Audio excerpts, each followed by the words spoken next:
Same యాకోబు బతుకు ఎట్టుందో నా బతుకు అంతేనన్నా. నా జీవిత ఆరంభం నుంచి నాకు ఇప్పటిదాకా ఈ సంవత్సరం పాటు నేను ప్రశాంతంగా తిన్నాను, నిద్రపోయానన్న చరిత్ర నాకు లేదని. నా బతుకంతా కన్నీళ్ళే, నా బ్రతుకంతా ఓటములే, నా బ్రతుకంతా మోసపోతూనే ఉన్నా. మోసపోయింది నేను, చూసే వాళ్ళకేమో నేను మోసం చేసినట్టు. అన్యాయం జరిగింది నాకు, కానీ చూపర్లకేమో నేను అన్యాయం చేసినట్టు. కానీ వాస్తవం ఏంటో తెలుసన్నా, నేను అన్యాయం అయిపోయా. వాస్తవం ఏంటో తెలుసన్నా, నేను మోసపోయా. దుర్మార్గం ఎక్కడ జరిగిందో తెలుసన్నా, నాకు జరిగింది. వరుసగా నా బతుకంతా ఏడుపులే, నా బతుకంతా కన్నీళ్ళే. ఈరోజు మీరు కూడా అనుభవించిన కాడికి అనుభవించారు. కొంతమంది క్లైమాక్స్కి వచ్చి కష్టాలన్నీ ఒక కొలిక్కి దేవుడు తీసుకొని రాబోయేటప్పుడు, కష్టాలన్నీ దేవుడు కొలిక్కి తీసుకొని రాబోయేటప్పుడు అప్పుడు తొందరపాటు ఆలోచనలు చేస్తారు, అప్పుడు పొరపాటు అడుగులు వేయబోతారు, అప్పుడు ఎక్కువగా కృంగిపోతూ ఉంటారు, అప్పుడు ఎక్కువగా దేవుడి నుండి దూరం అయిపోవటానికి ఆలోచన చేస్తారు. అన్నిటిని కొలిక్కి దేవుడు తీసుకొని రాబోయేటప్పుడు పుట్టిద్ది తెగులు. ఇన్నాళ్ల కడగళ్ళు ఇక సమస్య తొలగిపోయే ఘట్టం దగ్గరకు వచ్చినప్పుడు ఎట్లా కనిపిస్తుంది అంటే, ఒక్కసారిగా అన్నీ వచ్చి మీదపడి ఎక్కువ అవుతున్నట్టు అనిపిస్తుంది. ఇప్పటిదాకన్నా అప్పుడోటి ఇప్పుడు ఏందన్నా ఒకేసారి కట్టగట్టుకొని మొత్తం నెత్తి మీదకి వచ్చి మొత్తానికి అసలు నన్ను లేకుండా చేసేటట్టు అయిపోయిందని అనిపించేంత వేదన కలిగిద్ది. అన్నీ ఒక్కసారిగా ముక్కుముడిగా చుట్టుముట్టిని ఎత్తిన పడితే ఏ మనిషి అయినా ఊపిరి సలుపుకున్నట్టే యాకోబు జీవితం అయిపోయింది. జరిగిన దాన్ని బట్టి యాకోబు ఎంతో కలత చెందాడు. యోసేపును పోగొట్టుకున్నాను, దీనా చెడిపోయింది, చెడ్డ సాక్ష్యం వచ్చేసింది. షిమ్యోను బంధించబడ్డాడు, ఇప్పుడు బెన్యామీని తీసుకొని పోతున్నారు. ఈ దరిద్రులను నమ్మకూడదు. వీళ్ళు అశ్రద్ధగా ఉండి దారిలో ఏ క్రూర మృగానికి అప్పగించి మళ్ళీ ఆడి సొక్కా తీసుకొని వస్తారో. ఇక్కడ దేశంలో పరిస్థితి చూస్తేనా వెళ్ళకపోతే కడుపు నిండేటట్లేదు, కరువు వచ్చేసింది. ఏంది నాయన ఈ కష్టాలు, ఏంది నాయన ఈ బాధలు, ఏంది నాయన. చివరికి ఏమంటున్నాడో తెలుసా? నెరసిన వెంట్రుకలు కలిగిన నేను దుఃఖముతో దిగిపోవాల్సి వస్తే అలాగే దిగిపోతానని ఏడుస్తున్నాడు. పుత్రహీనుడిని నేను కావాలని ఆయన నిర్ణయిస్తే అవుతాను రా, పుత్రహీనుడిని అవుతానని ఇంకా ఏడుస్తున్నాడు. ప్రియులారా, ఈరోజు నాకు దేవుడు ఈ మాట చూపించాడు, అందుకే నేను మీకు చెప్తున్నా. ఇన్నాళ్ళు శ్రమల కొలిమిలో కాలి నలిగి చితికి ఛిద్రం అయిపోయిన మీకు వాటి నుంచి విడుదల గడియలు సమీపించాయని దేవుడు చెప్తున్నాడు. వాటి నుంచి విడుదల పొందేటువంటి గడియలు సమీపిస్తున్నాయి, కృంగిపోవద్దని చెప్తున్నాడు దేవుడు. ఎండింగ్ పార్ట్లోకి వచ్చావు నువ్వు. ఇప్పటిదాకా గాయపడ్డావు, నలిగిపోయావు, కుమిలిపోయావు, ఏడ్చుకున్నావు, గుండెలు అవిసేలా రోధించావు, వణిగిపోయావు, నిద్రలేని రాత్రులు గడిపావు, నిరీక్షణ ఆధారం లేక ఎంతో కృంగిపోయావు, వరుస ఓటములతో, ఎదురు దెబ్బలతో, తృణీకారాలతో చిత్రవదన అనుభవించావు.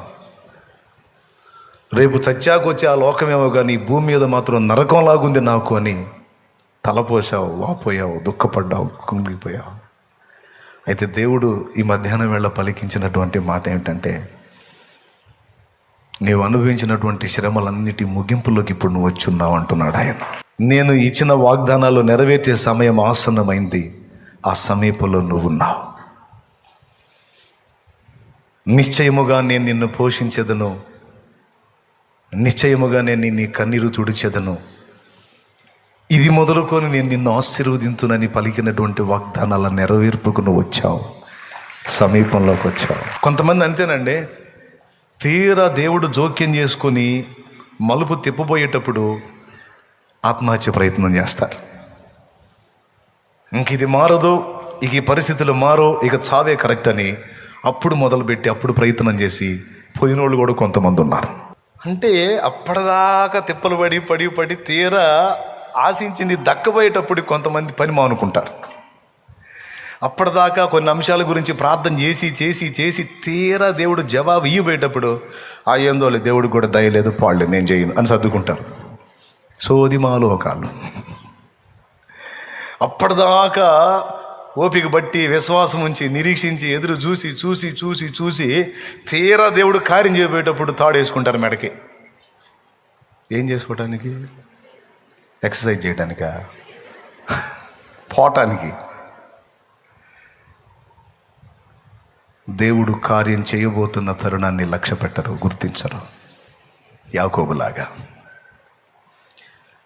యాకోబు కష్టాలన్నీ ఒక టర్నింగ్కి వచ్చేటువంటి సమయం ఆసన్నమైంది. అక్కడ అన్ని నాళ్ళు యాకోబు పడిన మనోవేదన, దుఃఖం, కన్నీరు మొత్తం తుడిచివేయబడబోతుంది. ఇన్ని రోజులలో ఈ మాటని ఇలా ఈరోజు స్పెషల్గా ఎందుకు తీసుకొచ్చాడు బయటికంటే, కొన్ని సంవత్సరాలుగా నలుగుతున్నటువంటి కొంతమంది సమస్యలకి త్వరలోనే దేవుడు సమాధానం ఇవ్వబోతున్నాడు. చాలా తొందరలో దేవుడు ఆన్సర్ ఇవ్వబోతున్నాడు. జరుగుతుంది అది. నీ కన్నులారా నువ్వు చూస్తావు, నువ్వు కన్నులారా చూస్తావు. జరిగిద్ది.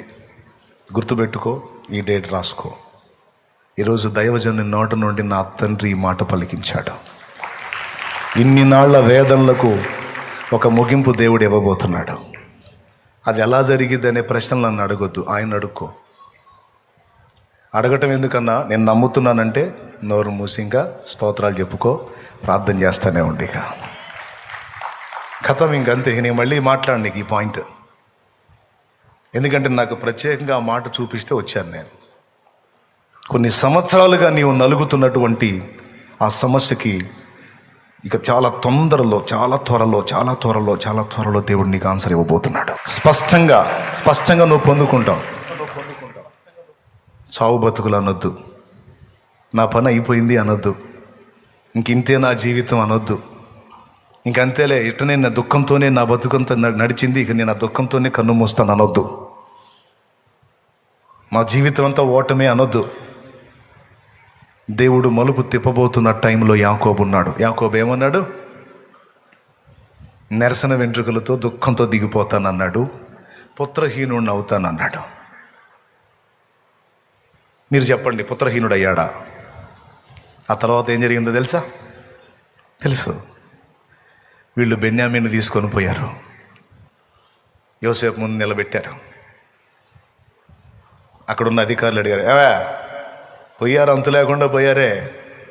అయ్యా మా షిమ్యోను, మీ షిమ్యోను బాగానే ఉన్నాడు, టయానికి ఆహారం అది దుఃఖలాగా తిని బాగానే ఉన్నాడు, పెద్ద ఆయన చెప్పాడు ఆడికి ఏం తక్కువ కాకుండా చూసుకోండి అని.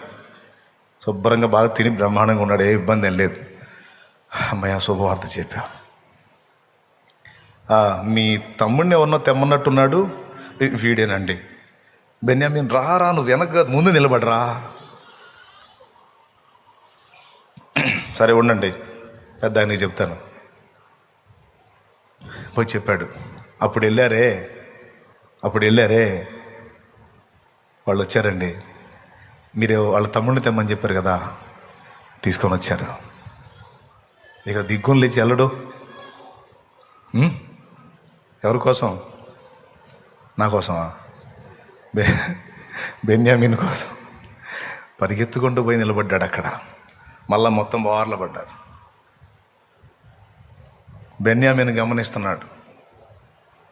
వీళ్ళేమో సాష్టాంగ పడ్డారు. లేండి అన్నాడు.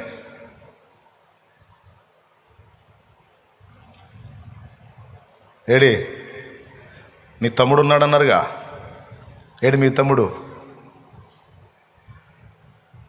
బెన్యామీన్. ఏమండి ఆ చూడటం కంటే నేను చెప్పింది మీకు ఇంట్రెస్ట్ ఉంటుంది, ఎందుకంటే అందులో వాళ్ళ ఫేస్ మీరు తట్టుకోలేరు. నాకు వెళ్ళి చూడండి. దేవునికి స్తోత్రం.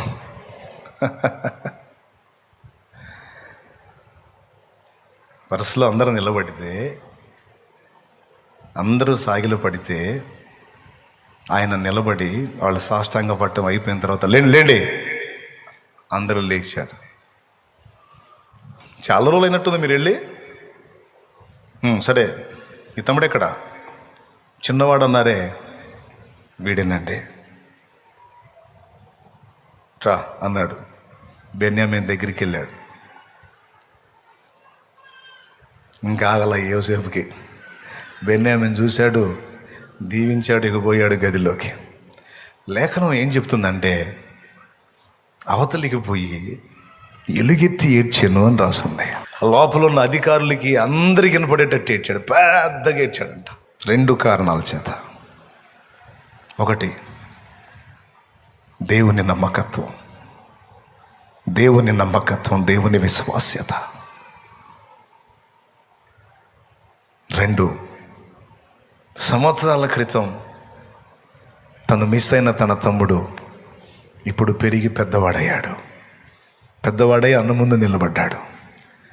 నా అన్నల్ని, నా తమ్ముడిని తిరిగి నా దగ్గరికి చేర్చావా ప్రభు, నీకు స్తోత్రం. యోసేపుని చూసి అక్కడ వాళ్ళకి ఆశ్చర్యం కలిగింది. ఏంటి, మన యజమానుడు ఇంతగా ఏడవటం ఇంతవరకు ఎప్పుడు చూడాల. ఎప్పుడు కళకళలాడుతా, నవ్వుతా, సంతోషంగా, ఆలాజాలంగా ఉండేవాడు. ఈరోజు ఎందుకు ఇంతగా ఏడుస్తున్నాడు, ఏం జరిగింది? వాళ్ళందరూ ఆశ్చర్యపోయి వాళ్ళు కూడా ఏడవటం మొదలుపెట్టారు. వాళ్ళు యోసేపుకి ఎంతగా కనెక్ట్ అయిపోయారంటే, యోసేపు నవ్వితే నవ్వుతారు, యోసేపు ఏడితే ఏడుతారు. వాళ్ళు అంత మంచి పేరు సంపాదించుకున్నాడు అక్కడ. యోసేపు ఏడుస్తుంటే వాళ్ళు ఏడుస్తున్నారు. తిరిగి వెళ్ళి బెన్యామీను దగ్గర తీసుకొని ముద్దు పెట్టుకొని, తమ్ముడా నన్ను గుర్తుపట్టావా, సహోదరులారా నన్ను గుర్తుపట్టారన్నాడు. అప్పుడు అన్నాడు, దేవుని స్తోత్రం. అక్కడ ఒక చిన్న విషయం జరిగిద్ది. బెన్యామీను చూస్తాడు, తర్వాత మళ్ళీ ధాన్యాలు ఇస్తాడు. తర్వాత ఎవరి గోనెలో అయితే నాణ్యాలు దొరుకుతాయో వాడు ఇక్కడ ఉండాలంటాడు. వెండి గిన్నె, అక్కడ ఒక స్టోరీ జరిగిద్ది. నాకు చెప్పడానికి ఇప్పుడు టైం లేదు కాబట్టి మీరు ఇంటికి పోయి చదువుకోండి. వెంటనే బయలుపరచుకోడు. బెన్యామీను చూసి లోపల పోయి ఏడ్చి బెన్యామీను దీవించి వీళ్ళకి ఆ షిమియోను కూడా రిలీజ్ చేసి మొత్తానికి ధాన్యం ఇవ్వండి, వాళ్ళ సంచుల్లో వాళ్ళ డబ్బులు వాళ్ళకి పెట్టేసేయండి. బెన్యామీను గోనె సంచిలో మాత్రం నా వెండి గిన్నె పెట్టండి అంటాడు. వాళ్ళని మామూలుగా ఉండదు, ఏడిపిస్తాడు, మళ్ళీ అడుగుతాడు. అంత మళ్ళీ మూటలు కట్టి ఇచ్చేస్తారు. జాగ్రత్తగా వెళ్ళండి, మధ్యలో కొట్టుకోకండి, జాగ్రత్తగా పోండి అని పంపిస్తాడు. కొంచెం దూరం వెళ్తారు. ఈ యజమానుడు నిజంగా గొప్పోడు, మన ఎడలు ఇంత దయ చూపాడు, అది అని చెప్పి వాళ్ళు సంతోషంగా వెళ్తూ ఉంటే, కొంచెం దూరం వెళ్ళిన తర్వాత ఈ యోసేపు దగ్గర ఉండేటువంటి అధికారి ఒకడు వాళ్ళు వెంటబడతాడు. ఏయ్ దొంగలా రాగండి అంటాడు. మళ్ళీ ఏం మూడింది నాయన, కథ సుఖాంతమైంది అనుకుంటే మళ్ళీ దొంగలా రాగండి అంట. ఏ గిన్నె చేత నా యజమానుడు శకునం చూసి తెలుసుకొనునో ఆ గిన్నెను దొంగిలించి వస్తారా? మిమ్మల్ని ప్రేమించి మీకు ధాన్యం ఇచ్చి మీకు రోకలిచ్చి ఉచితంగా ధాన్యం ఇస్తే ఇంత కరువు కాలంలో నా యజమానుడు ఏ గిన్నెను బట్టి శకునం తెలుసుకుంటాడో ఆ గిన్నె దోచుకొని వస్తారా? వెండి గిన్నె. నీ దాసులమైన మేము అట్టి వారం కావయ్యా, మేము ఏ గిన్నె దోచుకోలేదు. అది ఎవరి దగ్గర ఉంటుందో వానికి మీరు ఏ శిక్ష అయినా విధించండి, మా దగ్గర లేదంటారు. నోరుమోయండి, మీ దగ్గరే ఉంది. అది మాలో ఎవరి దగ్గర ఉన్నా మీరు బంధించవచ్చు అంటాడు. సరే, అందరి గోనెలు విప్పండి. అందరి గోనెలు విప్పుతూ ఉంటారు. చివరికి బెన్యామీను గోనె కూడా విప్పుతారు. అందులో దొరికి గిన్నె చూపించి, దొంగిలించలేదంట, మరి ఎట్లొచ్చింది? మాయగా వచ్చిందా? మీరు దొంగలు. ఇక చూడు, ఒక్కొక్కడిని ఎత్తిన చేతులు పెట్టుకుంటాడు. ఎందుకో తెలుసా? ఇంటికాడ ముందే చెప్పాడు ముసలాయన, యోసేపుని గాజేశారు, ఇక బెన్యామీను ఉన్నాడు, బెన్యామీను కూడా గాజేయండి రా, నేను దుఃఖంతో పోవాలంటే పోతాను, చేసేదే ఉంది అని ముందే చెప్పాడు కదా. ఇప్పుడు బెన్యామీను గోన్లోనే దొరికింది అది. ఇప్పుడు ఏం చేయాలా? ఇక నెత్తి మీద ముసుకేసుకొని కూర్చుంటారు. ఇక బెన్యామీను తీసుకొని పోతారు, వెంటబడి వీళ్ళు కూడా పోతారు. ఇక ఏమంటారు తెలుసు? అయ్యా నన్ను ఉంచుకో, నన్ను బంధించు, వాడిని వదిలే, వాడు లేకపోతే మా నాన్న పోతాడు. అప్పుడు ఏడుస్తా చెబుతారు, ఏమని తెలుసా? అయ్యా మేము మా తండ్రికి 12 ఒక్కడు లేడు, ఆ తల్లికి పుట్టిన సంతానంలో వీడు ఒక్కడే ఉన్నాడు, వీణ్ణి కూడా మీరు బంధించి మీ వద్ద ఉంచుకుంటే, యోసేపు తంటారు అన్నమాట, నెరసిన వెంట్రుకలు కలిగిన మా తండ్రి దుఃఖముతో మృతుల లోకానికి దిగిపోతాడు అని ఏడుస్తారు. అప్పుడు బయలుపరుచుకుంటాడు. అప్పుడు బెన్యామీను దగ్గర తీసుకొని ముద్దు పెట్టుకొని వాళ్ళ దగ్గరికి వెళ్ళిపోతాడు. వెళ్ళిపోయి, అన్నలారా నన్ను గుర్తుపట్టారా అంటాడు. వాళ్ళకేం అర్థం కాదు. ఏంది అలా చూస్తున్నాడు, నన్ను గుర్తుపట్టలేదా, నేను ఎవరినో తెలుసా, మీ తమ్ముడైన యోసేపు నన్న. మీరు 20 తులాల వెండికి నన్ను అమ్మారు ఇష్మాయేలీలకి. అతను తీసుకొచ్చి నన్ను పోతీఫెరో అనే వానికి అమ్మాడు. అతని భార్య నా మీద నింద వేస్తే జైలు పాలయ్యాను. అక్కడి నుంచి జీవం గల దేవుడు నన్ను ఫరో ఆస్థానంలో నాయకుడిగా చేసి ఐగుప్తు మొత్తం మీద ఏలికగా నన్ను నియమించాడు. అన్నలారా నేను మీ యోసేపునే. ఈ మాట నేను గుండె జారిపోయింది. ఒక్కొక్కడికి వెనక్కి పరిగెత్తుతారు అక్కడి నుంచి. ఎందుకు తెలుసా, ఇప్పుడు ఐగుప్తు మొత్తం మీద ఏలిక అయినా తీసుకెళ్ళి మొత్తం తలకాయ లేపేంటంటే ఒక్కడిని కూడా ఉంటారు. ఇక సత్యావరా నాయన అని పరిగెత్తుతారు, బయటికి వెనక్కి పరిగెత్తుతారు. అప్పుడు అంటాడు, అన్నలారా భయపడకండి, నేను మీకు హాని చెయ్యను. మీరు నా కీడు కోసం దీన్ని యోచించారు, కానీ దేవుడు మనందరి మేలు కోసం దీన్ని జరిగించాడు. ఒక్కొక్కరిని పట్టుకొని ఏడుస్తాడు. ఇక అన్నా రూబేనన్నా ఎందుకు ఏడుస్తున్నా, అన్యాయం చేయలేదన్నా మీరు, మీకు తెలీదు ఆయన ప్లాన్ ఇది. ఆయన అలాగా ఉద్దేశించాడు. నేను ఇప్పుడు ఇక్కడికి రాకపోతే, మీరు నన్ను నమ్మకపోతే, నేను ఇక్కడికి రాకపోతే మరి కరువు కాలంలో మనకు అన్నం ఎట్లా, ధాన్యం ఎట్లా? నేను ఇక్కడ రావటం వల్ల, ఐగుప్తు రాజు అయిన ఫరో దగ్గర నేను ఉండటం వల్ల ఈ కరువు కాలం అంతటికి ముందే ధాన్యం సమకూర్చాను. అందుకే ఈరోజు ఫరో కుటుంబమే కాదు, ఐగుప్తీలే కాదు, చుట్టుపక్కల ఉన్న ప్రాంత ప్రజలు కూడా ఆహారం తిని బ్రతుకున్నట్లు దేవుడు దయ చూపాడన్నా. అన్నా ఇది మీరు నాకు అన్యాయం చేయలేదన్నా, ఏడవద్దు, బాధపడొద్దని ఒక్కొక్కడిని హత్తుకొని వాళ్ళని ఓదారుస్తాడు, భరోసా ఇస్తాడు. అన్న నాన్న బాగున్నాడా, వాళ్ళు దండం పెడతారు, తమ్ముడా క్షమించరా మమ్మల్ని, చాలా దుర్మార్గం చేసావు, నీకు ఎలా క్షమించబుద్ధి అవుతుందిరా మమ్మల్ని, పసివాడివై ఉండి అన్నా అన్నా అన్నా అన్నా అని నువ్వు దేహేనని అడిగితే కఠినంగా పోరాన్ని నెట్టేశాను,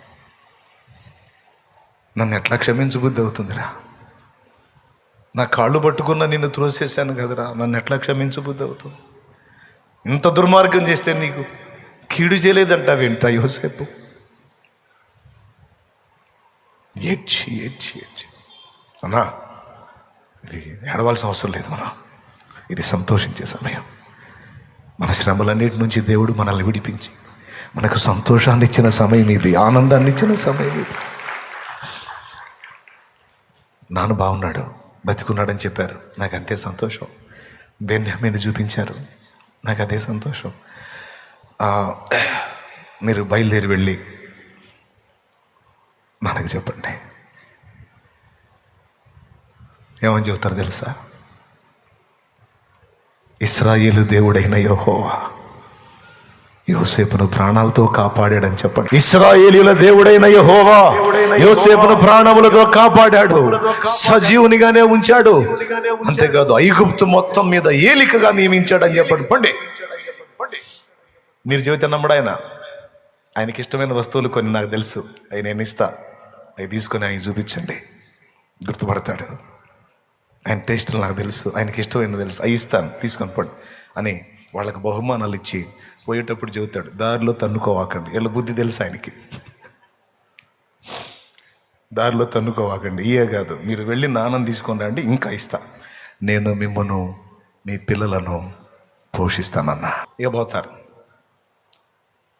పోతే రథాలు చాగుతాయి, రథాల్లో చాగుతాయి. యాకోబు ఇంటి ముందు యాకోబు ఆశ్చర్యంగా బయటకు వస్తాడు. వీళ్ళందరూ మూకుమ్మడిగా వచ్చి, తండ్రి తండ్రి ఏమి నా కుమారులారా, ఏంటి ఇంత ఆనందంగా ఉన్నారు, ఈ రథాలేంది, ఈ వస్తువులేంది, ఏంటిది అంటాడు. ఏంట్రా, మేము అప్పుడు వస్త్రం తీసుకొచ్చి ఇచ్చామే యోసేపుది, యోసేపుని ఏ క్రూర మృగం చంపిందని నీకు వస్త్రం తీసి ఇచ్చామే, యోసేపు చావలేదు తండ్రి, యోసేపు బ్రతికే ఉన్నాడు, యోసేపు ఐగుప్తులో చేరాడు. ఇంకా చెప్పాలంటే ఐగుప్తు మొత్తాన్ని ఏలిక ఎవరో కాదు, నీ కుమారుడైన యోసేపే. స్థానం అయిపోతాడు యాకోబు. మళ్ళీ తేరుకొని వాళ్ళ మాటలు నమ్మకం ఉండదు. ఎందుకంటే చచ్చిపోయాడని చెప్పింది వాళ్ళే, షర్టు చూపించింది వాళ్ళే. మళ్ళీ ఇప్పుడు వచ్చి బతుకున్నాడని చెబుతుంది వీళ్ళే. మీ మాటలు నేను నమ్మనురా, మీ మాటలు నేను నమ్మను. ఇప్పుడిప్పుడే వాడిని మర్చిపోతున్నా, ఎందుకురా నాకు మళ్ళీ వాడిని గుర్తు చేస్తారు. లేదు తండ్రి, నిజం, యోసేపు బ్రతికే ఉన్నాడు. కావాలంటే చూడు, నీకు ఇష్టమైన వస్తువులు ఎన్ని పంపించాడో చూడు. లేకపోతే అక్కడ మనకు తెలిసిన వాళ్ళు ఎవరున్నారు ఇవన్నీ రథాల్లో ఇన్ని పంపించడానికి? యోసేపు బ్రతికున్నాడు. అప్పుడు పోతాడు దేవుని దగ్గరికి, అప్పుడు పోతాడు దేవుని దగ్గరికి. పోయి గతంలో చచ్చిపోయాడని చెబుతుంది వీళ్ళే, ఇప్పుడు బతికుండి ఐగుప్తుని వెళ్తున్నాడు అని చెబుతుంది వీళ్ళే. అణగారిపోయిన నా ఆశల్ని మళ్ళీ రేకెత్తిస్తున్నారు దేవా. వాళ్ళు చెప్తుంది నిజమేనా? యోసేపు అక్కడ ఉన్నాడంట, నన్ను ఐగుప్తుకు రమ్మన్నాడంట. వీళ్ళ మాటలు నేను నమ్మను, నువ్వు చెప్పు అని దేవునికి ప్రార్థన చేసి బలిపీఠం కట్టి దేవునికి అర్పణ జరిగించి దేవుణ్ణి అడిగితే అప్పుడు దేవుడు మాట్లాడుతున్నాడు. యాకోబు, యాకోబు అని పిలిచాడు. చిత్తము ప్రభువా, నీవు లేచి ఐగుప్తుకు వెళ్ళావు. ఐగుప్తుకు వెళ్ళడానికి భయపడకు. అక్కడ నీ కుమారుడైన యోసేపు నీ కన్నుల మీద చేతులు ఉంచుతాడు. నేను నీతో పాటు ఈజిప్ట్ వస్తాను, ఐగుప్తు వస్తాను. ఒంటరిగా నిన్ను విడవను, నిన్ను ఎడబాయను. నేను నీకు తోడై ఉండి నీతో చెప్పింది నెరవేర్చే వరకు నేను నిన్ను విడవను, ఎడబాయనని ప్రామిస్ చేశాను. గుర్తుందా? నేను నీతో వస్తాను, పో, భయపడకుండా వెళ్ళిపో. ఇక చూడు, యోసేపు నీ కన్నుల మీద చేతులు ఉంచుతాడని ఎవరు చెప్పారు? ఇప్పుడు వాళ్ళు చెప్తే నమ్మడం, ఎందుకంటే వాళ్ళు అబద్ధాలు చెప్తారు. ఇప్పుడు సాక్షాత్తు ప్రభువే చెప్పాడు, యాకోబు, నా కొడుకుని ఎందుకు చంపావయ్యా, నా కొడుకుని ఎందుకు తీసుకున్నావయ్యా అని ఏడ్చావు కదా, పో, నీ కొడుకుని నువ్వు చూస్తావు, ఆ కొడుకే నీ కన్నీళ్ళు తుడుస్తాడు, పో. ఈరోజు కోల్పోయిన మన వారిని కూడా దేవుడు మనకు చూపిస్తాడు ఒకరోజు. తెలుసా మీకు? ఈరోజు నువ్వు కోల్పోయిన నీ సంబంధుల్ని, నేను కోల్పోయిన నా సంబంధుల్ని ప్రస్తుతం మనం కొద్ది కాలం ఎడబాసాం, కానీ ఒక రోజు రాబోతుంది. ఆ రోజున మన వారందరినీ దేవుడు మన కళ్ళ ముందు ఉంచుతాడు. మన కన్నీళ్ళు వాళ్ళ చేతులతోనే తుడిపిస్తాడు ఆయన. నమ్మితే గట్టిగా స్తోత్రం చెప్పు, గట్టిగా చెప్పు. ఇక వాడు పరుగున రొట్టెలు తిన్నా, రొట్టెలు లేదు, అట్లు లేదు, పాండ్రా, ఎక్కండ్రా రవ్వాలి, చలో. పోతే ఉంది, యోసేపు లైన్లో ఉన్నాడు, పెద్దవాడయ్యాడు. రాహేలు పోలికలు, యాకోబు పోలికలు మొత్తం కనపడుతున్నాయి యోసేపులో. వాళ్ళంటే గుర్తుపట్టలేరు మాలోకాలు కాబట్టి, యాకోబు గుర్తుపట్టేశాడు. 17 ఏళ్ళు, మరి ఎందుకు మర్చిపోతాడు? తండ్రికి తెలుసుగా. ఇక ఇద్దరు ఎదురు పడతారు. ఇక అమాంతం కొడుకును కౌగిలించుకొని మెడ మీద పడి ముద్దులు పెడుతూ, నువ్వు ఇక లేవనుకున్నాను కదరా యోసేపు, నా దేవుడు ఎంత గొప్పవాడురా, నా దేవుడు ఎంత గొప్పవాడు, నా కుమారుడా, నా దేవుడు ఎంత గొప్పవాడు, నాకు లేవు ఇక దక్కవు అనుకున్నాను. అబ్బా, నా సన్నివేశం ఇందులో ఏమో కానండి, రియల్గా బైబిల్లో చదివినప్పుడైతే నేను ఎన్నిసార్లు చదివాను అన్నిసార్లు ఎడుతూనే ఉన్నా సన్నివేశం. దేవునికి మహిమ కలుగునుగా. ప్రియులారా, యాకోబు వేదనలన్నీ కొలికి వచ్చినప్పుడు ఆ సంగతి యాకోబుకి అర్థం కాలేదు, కుమిలిపోయాడు. ఈరోజు నువ్వు అనుభవిస్తున్న వేదనలన్నీ ఒక కొలికి వస్తున్నాయి. దేవుడు తన కార్యాలు మొదలుపెట్టాడు. ఎన్ని నాళ్ళ నీ కన్నీళ్ళని అలా చూస్తూ కాఠిన్యంగా నిన్ను దాటిపోయేవాడు కాదు ఆయన. నువ్వు ఆయన ఎంతో ప్రేమించావు, ఆయనకి తెలుసు. ఆయన ఎంతో విశ్వసించావు, ఆయనకి తెలుసు. ఆయన మీద పూర్తిగా ఆనుకున్నావు, ఆధారపడ్డావు, ఆయనకి తెలుసు. ఎన్నోసార్లు జీవితం మీద విరక్తి పుట్టినా ఆయన ఉన్నాడు అనే ఒకే ఒక్క విశ్వాసంతో, ఒకే ఒక్క మాటతో చాలాసార్లు నీ ఆలోచనలను నువ్వు మార్చుకున్నావు. అది తెలుసు ఆయనకి. ఎంతగా నువ్వు ఆయన మీద అనుకుని ఆధారపడి ఆయన్ని ప్రేమించి హత్తుకున్న నిన్ను ఆయన చెయ్యి వదలగాక వదలడు. ఒక రకంగా చెప్పాలంటే ఈ శ్రమానుభవాలన్నీ, నువ్వు నేను మనం అనుభవించే ఈ శ్రమానుభవాలన్నీ అనేక మంది దీవెన కొరకు వస్తాయమ్మా. ఒక్క మాట గ్రహించండి మీరు దేవుని పిల్లలారా. నాకెందుకో ఈరోజు వేరేది ఏం చెప్పబుద్ధి కాల, దేవుని పరిశుద్ధాత్మ ప్రేరణతో ఈ ఒక్క మొక్కే మీకు చెప్పాలనిపించింది. నేను చెప్తున్నాను.